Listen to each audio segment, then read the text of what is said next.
கண்ணானால் நான் இமையாவேன், காத்தானால் ஒளியாவேன், மண்ணென்றால் நான் மரமாவேன், மரமென்றால் நான் கிளையாவேன். ஒரு தாய் மரம், மரத்திலே பூக்கள், காய்கள், கிளைகள். என்ன, அந்த கிளைதான் நமது பிள்ளைகள். உன் பிள்ளைகள ஒரு பிள்ளைகளுடைய வாழ்க்கை கேள்விக்குறி. உண்மையா இல்லையா? மாங்கல்ய வாழ்க்கை சரியாகுமா, பிரிஞ்சு போகுமா? இதுக்கு ஒரு முடிவு வேணும் என்பது உன் கேள்வி. பத்தியா, சிதம்பரம்னு சொன்னோடனே களத்துன வந்த 3 கேள்வியும் அதே கேள்வி. காலில் விட்டுவாங்க, ரொம்ப பேச வேண்டாம். அவன் கேட்குற கேள்விக்கு நீ பதில் சொல்லணும்னு சொல்லுதீங்க, அவ்வளோதானே? அப்படியா, உங்களை நான் பார்க்கணுமா? நீங்கள் 2 கண்ணை மூடுங்க, அங்கே பார்க்க சொல்கிறார்.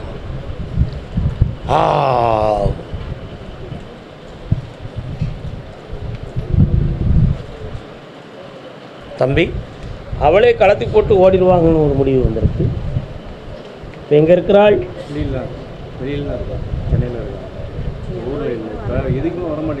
பையன் எங்கே இருக்கான்? அவன் வேற ஒரு இடத்துல தொடர்பு வச்சிருக்கான். வருத்தப்படுத்திய வருத்தப்படுத்தாத, வேற ஒரு இடத்துல தொடர்பு வச்சிருக்காளாம். அவங்கிட்ட இருந்து ஒரு ஜட்ஜ்மெண்ட் வர்றதை விட உங்களுக்கு ஒரு முடிவு சொல்ல மாட்டாள். அவன் ஓகேன்னு சொல்லிட்டான்னா இந்த புருஷன் வேண்டாம்னு அவளே ஒளிவுக்கு வந்துடுவாடா. அங்கே கனெக்ஷன் ஓடிக்கிட்டு இருக்கு. அதை தெளிவாக நடத்தி உன் பிள்ளையை நான் ரிலீவ் பண்ணித்தாரேன். கால் வந்துட்டுவா. யாரையுமே இந்த உலகத்தில் நம்பக்கூடாதா? உண்மையா இல்லையா? யாரையுமே நம்பக்கூடாது. என்னையுமா உன்னையுமா அப்படி கேட்கக்கூடாது. யாரையும்னா எல்லாமே அதுக்குள்ள அடக்கம் தானே. கண்ண முடியும். இந்தா வெற்றியை தருகிறேன்.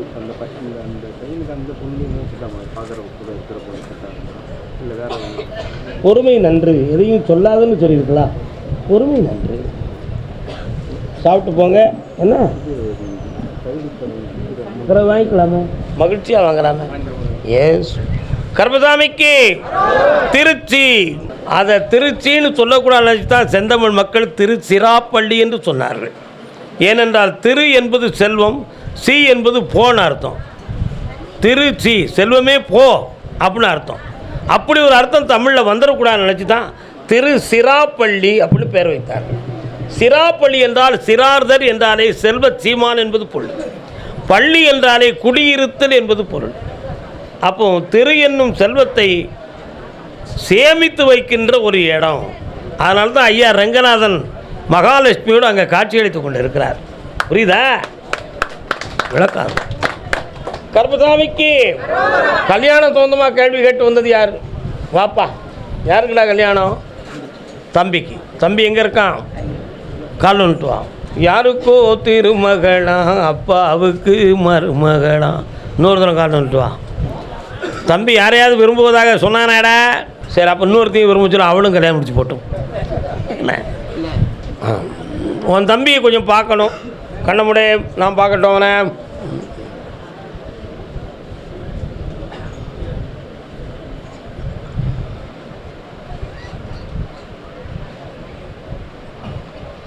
கால் வந்துட்டு வா. அம்மன் தெய்வத்தின் மீது அதிகபட்சமான பக்தியுடைய குடும்பம் உன் குடும்பம். உன் தம்பி ஒவ்வொரு பொழுதும் உள்மனதுக்குள்ள நல்ல தியானமும் மனப்பக்குவம் உடையவன் தான். காசை மட்டும் அறிவில்லாமல் செலவழித்து நஷ்டப்படுவான். உண்மையா? கேட்டால் அவன்கிட்ட விளக்கம் சொல்லி பொய் சொல்லி உன்னை சமாளிப்பான். ஒத்துக்கிறதையா? கால் வந்துட்டுவான். மாட்டான். சரி, ஓகே. அவனுக்கு திருமணத்தை நான் வெற்றியாக நடத்தி வச்சா போதுமா? வச்சு வீட்டில் கொஞ்சம் பிரச்சனையெல்லாம் இருக்கு. என்ன பிரச்சனை? இருக்கும்போது சொத்து. கண்ணமுடு. முதல்லையே எல்லாமே அக்ரிமெண்ட் போட்டு வெற்றியாக்கி அந்த கல்யாணத்தை நடத்தி தரேன். ஜெயிச்சு வா, சந்தோஷமா. இன்னும் ஒரு பட்டம் வாங்க வேண்டியிருக்கு, போயிட்டு வா. கர்மசாமிக்கு குழந்தை பற்றி கேட்டு வந்தது யார்? திருச்செந்தூரை ரொம்ப பிடிக்குமா, பழனிமலையை பிடிக்குமா? போய் எதுவும் பார்த்து கும்பிட்டு வந்தீங்களா? எப்போ போனே? அப்படியா? ஆம்பளை பிள்ளை வரம் கொடு. அதனால் வெற்றிவேல் முருகன் என்று பெயர் வைன்னு உத்தரவு. அதான் நான் கேட்டேன். காலில் வந்து வாங்க. வெற்றிவேல் அது வீரவேல். வெற்றி மாலை கொடுப்பா. பௌர்ணமிமா பிள்ளைகளுக்கு வெற்றி மாலையை கொடுப்போம். சரக்கு வாங்கி தரல, இப்போ என்ன பண்ணுறது? வரக்கூடிய அமாவாசை அன்னைக்கு வந்து ஒரு ஃபுல் வாங்கி தந்துரு. அப்பா கூப்பிடுப்பா, ஆனந்தமாக கூப்பிடுப்பா. வழிகாட்டு மாளிகைப்பறை கர்ப்ப சுவாமிக்கு, குருநாதர் பாண்டி சித்தருக்கு, வெற்றிவேல் முருகனுக்கு, விநாயகப் பெருமானுக்கு, 33 கோடி தேவர்களுக்கு கூப்பிடு. கணிதன் கர்ப்ப சுவாமிக்கு, கலியுக வரதன் கர்ப்ப சுவாமிக்கு, வெற்றிவேல் முருகனுக்கு, வீரவேல் முருகனுக்கு, திரு செந்தூர் வேலனுக்கு திருநாமத்தோடு ஒரு குழந்தை பிறக்கும். இதுவே அந்த பிள்ளை கல்யாணம்.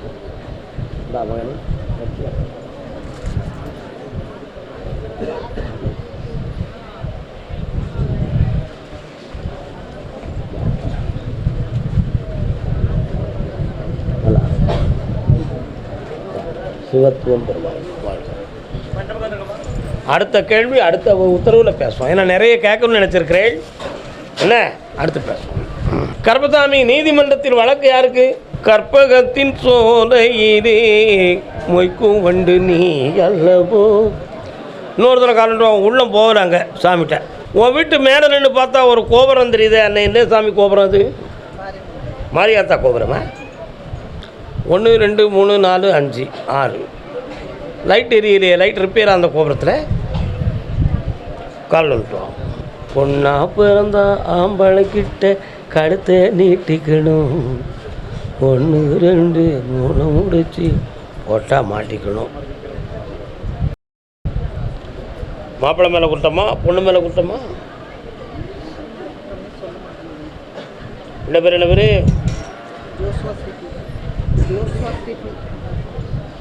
உன் பிள்ளை மேலே தான் குற்றம். என் மேலே நீ வருத்தப்படக்கூடாது.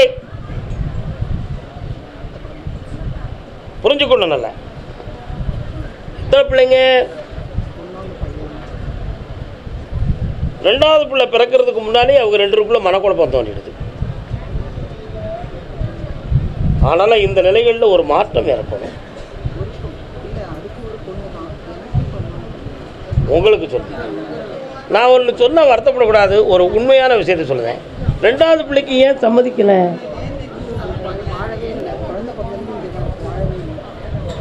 அவருடைய விருப்ப கோளாறே அங்கே தான். அதான் விஷயம். அதான் பிள்ளைகளை பற்றி நான் கேட்டேன். இப்போ என்ன செய்யணும்? உனக்கு சேர்த்து வைக்கணுமா? கண்டிப்பாக சேர்த்து வைக்கணுமா? உன் பிள்ளை சம்மதிப்பாளா? கால் வந்துட்டு வா. உன் பிள்ளையுடைய மனசை அறப்பாயுது மகளே. அவன் கூட வாழறதுக்கு அவளுக்கு உள் விருப்பங்கள் அறந்து போச்சு. அதுக்கு மூல காரணம் முதலில் அவன் பக்கம், 2வதாக இவள் பக்கம். அதனால் இவா ஒரு சில வார்த்தைகளுக்கும் ஒரு செயலுக்கும் அங்கே போகிறதுக்கு பயப்படுகிறாள்.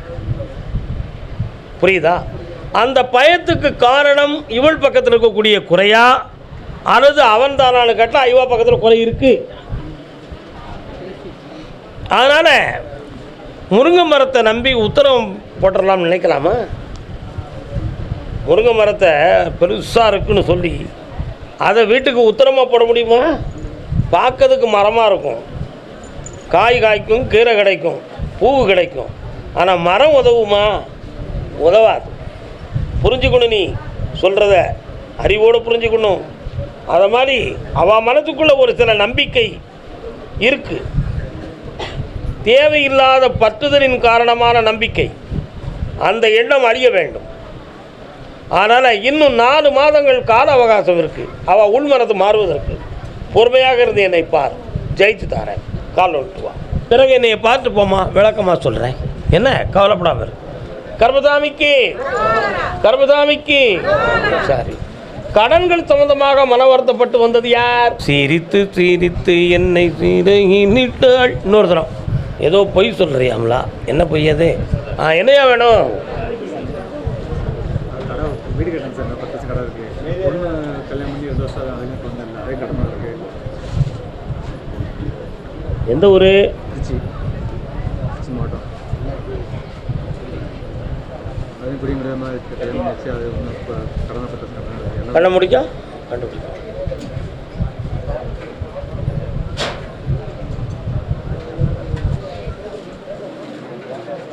உன் குலதெய்வம் ஒரு காட்டுக்குள்ளே கிடக்க மாதிரி இருக்குது. எங்கே இருக்குது? காட்டுக்குள்ளே தான் இருக்குது. கால் வந்துட்டோம். உன்னுடைய கட்டுமனைக்கு நான் போய் பார்த்தேன். அந்த எல்லைக்குள்ள நான் போகும்பொழுது மெயின் ரோட்டில் கலிய பெருமாள்னு ஒரு ஐயனார் வராரு. உங்கள் எல்லையில் மெயின் ரோட்டில் தஞ்சாவூருக்கு போகக்கூடிய ரோட்டில் வலது புறத்தில். ஆனால் உனக்கும் ஐயனாருக்கும் தொடர்பு கிடையாது. உங்களுக்கு சாமி காட்டுக்குள்ள கூடிய சாமி உனக்கு குலதெய்வம். அதே மாதிரி 3 ஆண்டு காலங்கள் தொட்டதெல்லாம் தொடங்காமல் மன நஷ்டமும் மனவேதனையும் பண நஷ்டமும் நடந்துக்கிட்டு இருக்கும். செய்வன கோளாறு இருக்குமா அப்படிங்கிற ஒரு சில சந்தேக ஐயப்பாடு உன் உள்ளத்தில் உண்டு. அப்படி ஒன்றும் நடக்கலை. கால் வந்துட்டுவான். இது கிரக நிலைகளால் உனக்கு ஏற்பட்ட ஒரு சுழற்சி. அதனால் வீணான வேதனைகள் தேவையில்லை. நமக்கு பிடிக்காதவங்க மேலே நமக்கு எதுவும் செய்வன வச்சுருப்பாங்களோ அப்படின்னு ஒரு எண்ணம் வரும். அவன் செய்யலைன்னா அவனை நினச்ச பாவம் நமக்கு தானே, உண்மையா இல்லையா? அதனால் அப்படி செய்வனை நடக்கவே இல்லை. கிரக நிலைகள் சரியில்லை. மாறக்கூடிய நல்ல காலம் விதி அம்சம் வந்துக்கிட்டு இருக்கு. கடன்களிலிருந்து மீட்டி தரேன். புதுமையாக ஒரு தொழில் அமைச்சு தரேன். அதே மாதிரி உன்னுடைய பிள்ளைகளுடைய நகலட்டெல்லாம் வேஸ்ட்டாக போச்சு. அவைகளையும் நான் மீட்டி வெட்டி ஆக்கி தந்துருக்கேன். வேறு என்ன வேணும்?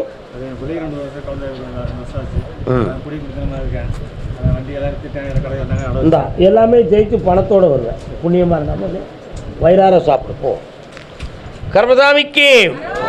கர்மசாமிக்கு பொம்பளை பிள்ளை வாழ்க்கையை பற்றி கேட்டு வந்தது யாருப்பா? வாக்கா, எங்கே இருக்குது பொம்பளை பிள்ளை? அதான் உன் பிள்ளையா? யார் அது? சப்சா கிமா கால பச்சைக்கு சப்கியாக்கா என்ன படிச்சிருக்க? 12th என்ன குரூப்பு?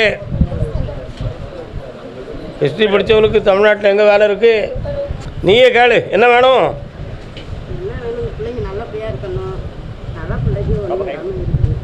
தலைப்பிள்ளை யாருடைய பிள்ளை? என்ன செய்யுது? இந்த பிள்ளை நல்லபடியாக இருக்கணும்னு என்னாச்சு உங்களுக்கு?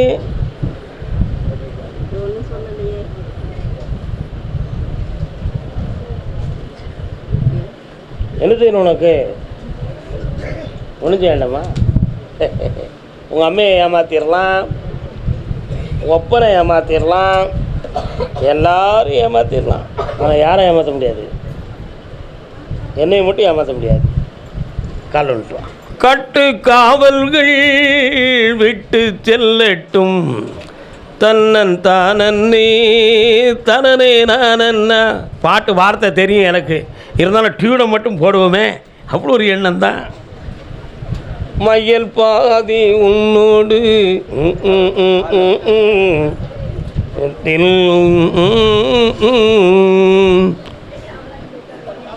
நினைத்ததை முடிப்பவன் படத்தில் உள்ள பாட்டு தானே அது. பொண்ணுடைய மனதுக்குள்ளேயும் நினைவுக்குள்ளேயும் கொஞ்சம் குழப்பங்கள் இருக்குது. குடும்பத்தை விட்டு மீறிய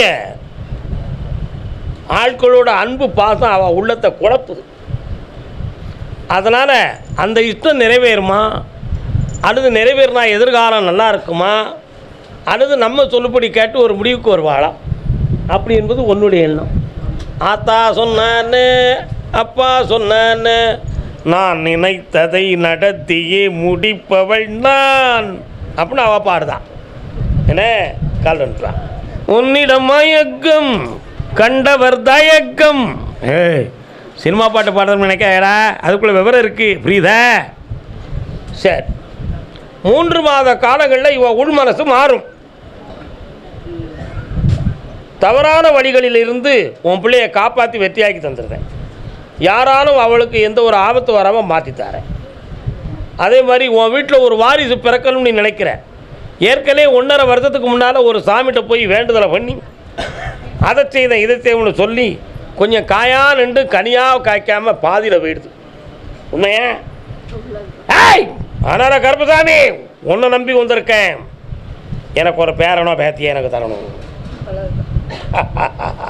கருப்பசாமியே உனக்கு குழந்தையா வந்து பேரனாக வந்து பிறப்பான். போவோம் கால் வந்துட்டுவான்.